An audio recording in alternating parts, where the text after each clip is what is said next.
स्वतंत्रता दिवस की आप सभी लोग को बहुत बहुत हार्दिक बधाई और शुभकामनाएं।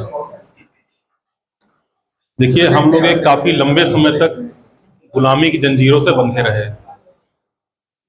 इस समय हमारे यहाँ ईस्ट इंडिया कंपनी एक व्यापार करने के परिणाम स्वरूप आई थी, और देखिए धीरे धीरे करते उसने पूरे राष्ट्र को, पूरे राष्ट्र नहीं बल्कि पूरे भारतीय महाद्वीप को अपने प्रशासनिक और राजनीतिक क्षेत्र में ले लिया। और काफी लंबे समय तक हम लोगों ने संघर्ष किया। 1857 का स्वतंत्रता संग्राम क्रांति हम लोग देखते हैं, उसके बाद में निरंतर हमारे यहाँ विद्रोह होते हैं, उसके बाद में फिर कई यहाँ पर महापुरुष और राजनीतिक लोग जो इस स्वाधीनता की लड़ाई को लड़ते हैं आते हैं। महात्मा गांधी जी जैसे आप लोगों ने नाम सुना होगा, तो निरंतर जो उनका संघर्ष रहा, पहले असहयोग आंदोलन, फिर सबना हो गया मूवमेंट, फिर भारत छोड़ो आंदोलन, इसी बीच में सुभाष चंद्र बोस उन्होंने भी 1942 में आईएनए का गठन किया था। तो इन सारे लोगों के परिणाम स्वरूप हमें जो स्वतंत्रता मिली, तो बहुत लोगों के बलिदान और शौर्य साहस का प्रतीक है कि आज हम लोग स्वतंत्र हैं, अपने देश में स्वतंत्र हैं। जब हमारे देश में स्वतंत्रता मिली तो हम लोगों के सामने बहुत सारी चुनौतियां थी। बेरोजगारी की समस्या थी, महंगाई की समस्या थी, हम लोगों के पास कोई ऐसी संस्था नहीं थी जो लगातार काम कर सके। इकोनॉमिक क्षेत्र में हम लोग बहुत ज़्यादा पिछड़े हुए थे। उसके बाद में हम लोग देखते हैं कि तब से लगा करके 79 ईयर्स, इतना जो लंबा संघर्ष हम लोगों ने किया, हर क्षेत्र में हमने कहीं ना कहीं से अपनी उपलब्धियां हासिल की हैं। हम लोग आज अर्थव्यवस्था के क्षेत्र में तीसरी बड़ी अर्थव्यवस्था बनने जा रहे हैं, काफ़ी विकासशील से विकसित होते हुए जा रहे हैं। स्पेस और टेक्नोलॉजी के क्षेत्र में देखिए, तब भी हम लोग आज एक अच्छी स्थिति में जा रहे हैं। पहले हम लोग पढ़ते थे कि यहाँ से राकेश शर्मा पहले व्यक्ति हुए, नील आर्मस्ट्रांग का नाम पढ़ते थे, लेकिन अभी हाल में ही देखिए शुभम शर्मा जो लखनऊ के हैं, वो भी अपने उत्तर प्रदेश से वो भी अंतरिक्ष में गए। तो स्पेस एंड टेक्नोलॉजी के क्षेत्र में हमने उपलब्धियां हासिल की हैं, खेल के क्षेत्र में हमने उपलब्धियां हासिल की। लगातार ये हम उपलब्धियां हर क्षेत्र में हासिल करते जा रहे हैं। पहले महिलाओं के सशक्तिकरण की बातचीत किया जाए तो उतनी भागीदारी नहीं थी राजनीतिक और प्रशासनिक क्षेत्र में।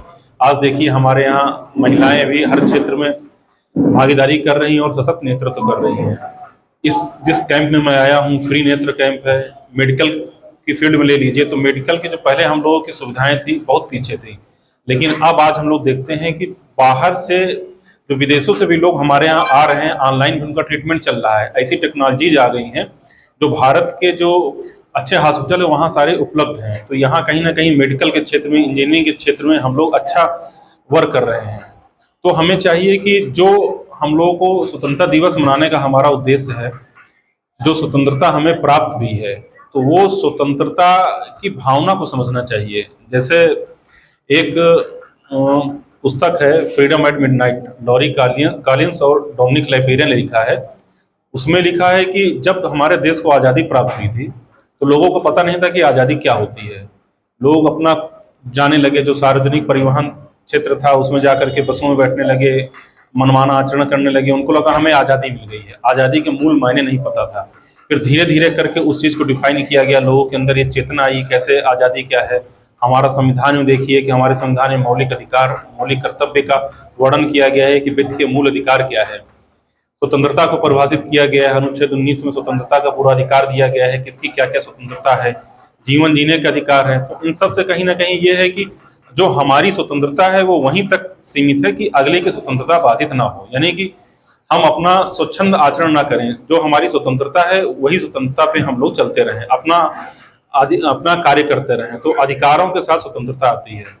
तो इस दिन को हमें इस रूप में भी याद करना चाहिए कि जो हमें कर्म करने की प्रेरणा मिली है, कोई व्यक्ति जहाँ पर भी है, अगर वो अपना कर्म अच्छे से कर रहा है, अपना आचरण अच्छे से कर रहा है, तो उसके जो अधिकार हैं वो स्वतः मिल जाते हैं। लेकिन अगर अपना कहीं ना कहीं कर्म गड़बड़ है तो वो अधिकार मिलने में भी समस्या होती है।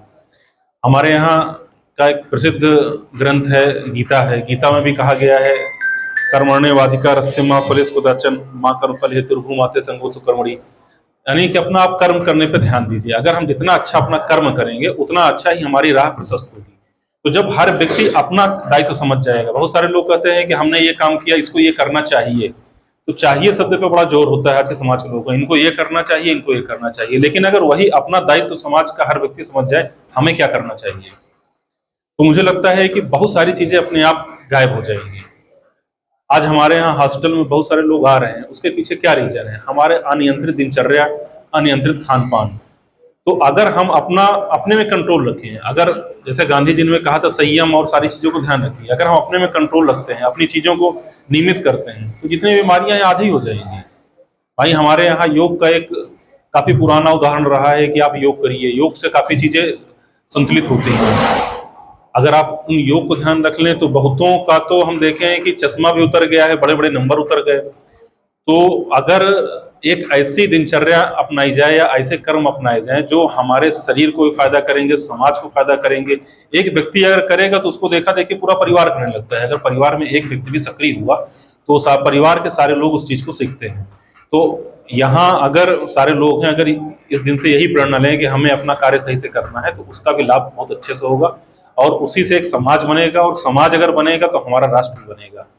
तो आज के दिन मुझे लगता है कि सब लोग इस दिन से प्रेरणा लें।